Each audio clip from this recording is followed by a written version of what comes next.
हे friends, SRJ classes में आपका बहुत बहुत स्वागत है। मैं हूं सुचिता और आज हम पढ़ने वाले सिंधु घाटी सभ्यता के प्रमुख स्थल और उनके साक्ष्यों की ट्रिक। देखिए, सिंधु घाटी सभ्यता के बहुत सारे स्थल जो हैं वो हम पढ़ चुके हैं, लेकिन जो बड़े स्थल थे जिनसे बहुत ज़्यादा साक्ष्य मिले हैं उन्हें याद करना थोड़ा मुश्किल हो जाता है। इसलिए मैंने आप लोगों के लिए कुछ नई ट्रिक्स बना के लाई हूँ जिससे हम इन्हें अलग से याद कर पाएंगे। ठीक है, ये लेक्चर सिर्फ और सिर्फ सिंधु घाटी सभ्यता के स्थलों की ट्रिक्स का है। ठीक है, पहली जो ट्रिक है वो है हड़प्पा।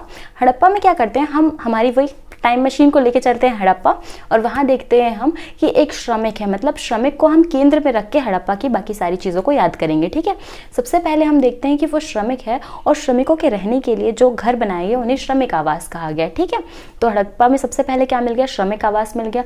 अब श्रमिकों के खाना खाने के लिए एक बड़ा सा अन्नागार मिला है, तो अन्नागार मिल गया। अब खाना वो ऐसे सादा नहीं खाएंगे ना, मसाला खाएंगे, तो मसाले को कूट के डालने के लिए एक ओखली मिली है। उसके बाद खाना खाने के बाद जब श्रमिक अपने काम में जाते हैं उसके पहले वो पूजा करते हैं। तो पूजा किसकी करते हैं, तो वहाँ पे एक मात्र देवी की मूर्ति है जिसकी वो पूजा करते हैं।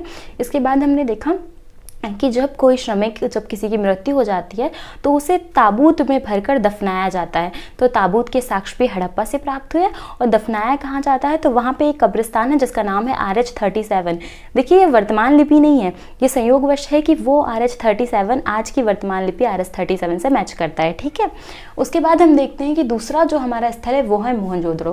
देखिए, मोहनजोदड़ो में हम हमारी टाइम मशीन को लेकर चलते हैं तो हम वहाँ देखते हैं एक अच्छे से पुरोहित को, है ना।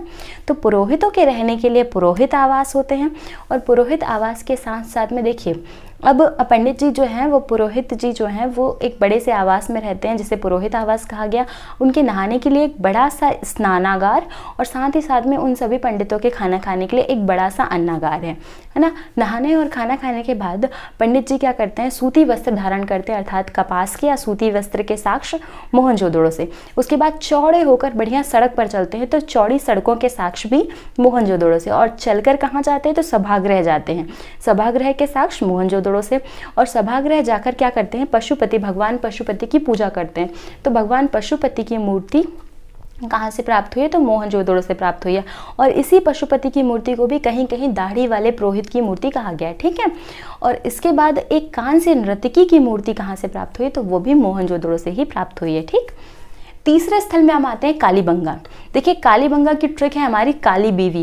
देखिए, जब काली बीवी आपसे चूड़ियाँ मांगे, अगर सोचिए आपकी कोई बहुत ज़्यादा काली बीवी हो और वो आपसे गोल्ड की चूड़ियाँ मांगे तो एक झापड़ दीजिए उसको कि बीवी लाल हो जाए। वैसे ये सिर्फ ट्रिक है, आपको याद रखनी है, आप प्रैक्टिकल मत कीजिएगा वरना आपको कितने झापड़ मरेंगे आई डोंट नो। ठीक है, तो देखिए, अब काली बीवी एक झापड़ से याद करेंगे हम बीके थापड़ और बीबी लाल से, बीबी लाल के द्वारा इसे खोजा गया था। ठीक है, फिर कालीबंगा से क्या क्या चीज़ें मिली, देखिए कालीबंगा से जो सारी चीज़ें मिली वो महिलाओं से संबंधित है। महिलाओं से संबंधित कैसे, देखिए क्योंकि वो काली बीवी है और वो सोने की चूड़ियाँ मांग रही है, अब आप उसे दे नहीं रहे तो वो क्या करेगी, वो कर्मकांड करेगी, यज्ञ करेगी, वेद करेगी, वेद पढ़ेगी। तो वेदिकाएँ, यज्ञ और कर्मकांडों के साक्ष्य कहाँ से, यहीं से कालीबंगन से प्राप्त होते हैं। साथ ही साथ में लकड़ी की नालियाँ जो हैं वो भी कालीबंगन से, और जुते हुए खेत के साक्ष्य जो है वो भी कालीबंगन से ही प्राप्त होते हैं। अगला आता है हमारा रोपड़। देखिए, रोपड़ में क्या, शर्मा जी रोप पड़े। क्यों रोप पड़े, क्योंकि उनका जो कुत्ता है वो खत्म हो गया, इस कारण शर्मा जी रोप पड़े। अब शर्मा जी से रोपड़ की खोज यज्ञदत्त शर्मा के द्वारा की गई थी और रोपड़ से तो रोपड़ समझ में ही आ रहा है। तो साक्ष्य क्या मिले हैं, देखिए मानव के साथ कुत्ते को दफनाने के साक्ष्य जो है वो रोपड़ से मिले हैं। फिर अगला आता है हमारा बनावली। बनावली जो बिल्कुल भी बना नहीं, सिंधु घाटी सभ्यता का एक ऐसा स्थल जो कि बिल्कुल भी नहीं बना, जिसमें सड़कें पूरी टेढ़ी मेढ़ी हैं और जिसमें जो कि क्या बोलते हैं पूरा अव्यवस्थित है, नालियाँ नहीं है। एक ऐसा स्थल जहाँ पर नालियाँ नहीं है, सड़कें अव्यवस्थित हैं, मतलब बना ही नहीं अच्छे से, तो बनावली जो कि बिल्कुल बना नहीं। अच्छा, एक चीज़ बनावली से इंपॉर्टेंट मिलती है जो कि है टेराकोटा का हल। टेराकोटा के हल के साक्ष्य जो हैं वो बनावली से मिलते हैं, अर्थात पकी हुई मिट्टी का जो हल बना था वो यहाँ बनावली से मिला। ठीक है, फिर आता है हमारा चहुंदड़ो। देखिए, चहुंदड़ो एक ऐसा स्थल या एक ऐसा नगर है जो कि एक औद्योगिक नगर था।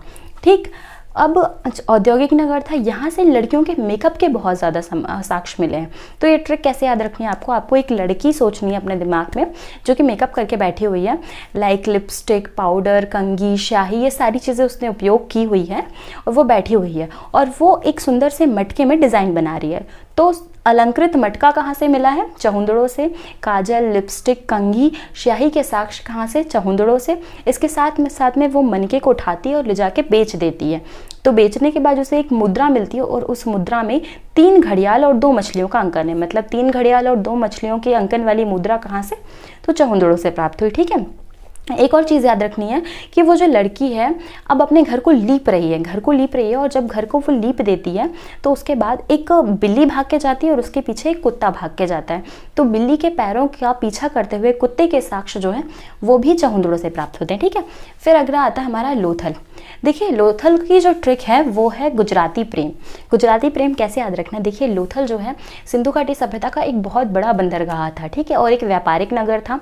तो यहाँ से क्या क्या चीज़ें प्राप्त हुई? देखिए गुजराती जो लोग होते हैं वो व्यापार के कितने प्रेमी होते हैं आपको तो पता होगा, है ना।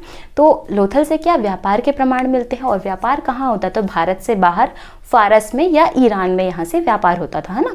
और किस चीज़ का व्यापार होता था? हाथी के दांतों का व्यापार होता था। अब दूसरी बात आ गई प्रेम। तो लोथल से जो है वो युगल सावधान के साक्ष्य मिलते हैं। इसका मतलब जब पति और पत्नी खत्म हो जाते तो उनके बाद उनके शवों को एक साथ दफना दिया गया। तो वो साक्ष्य कहाँ से? लोथल से प्राप्त होते हैं। ठीक है। युगल सावधान के साक्ष्य। साथ ही साथ में हम देखते हैं कि लोथल से जो है वो बंदरगाह के साक्ष्य भी मिलते हैं। तो ये सारी ट्रिक हमारी कवर हो गई। आज के हमारे जो स्थल थे और उनके जो साक्ष्य जो उनसे प्राप्त हुए हैं वो सारे हमने इस ट्रिक्स के माध्यम से कवर किए। अगर आपको अभी भी कोई चीज़ याद ना हो रही हो या किसी चीज़ में कोई प्रॉब्लम हो तो आप बिल्कुल मुझसे पूछ सकते हो, मैं आपको उसके लिए एक ट्रिक बना के दे दूँगी। चलिए ठीक है, तो फिर कल मिलते हैं। Thank you so much.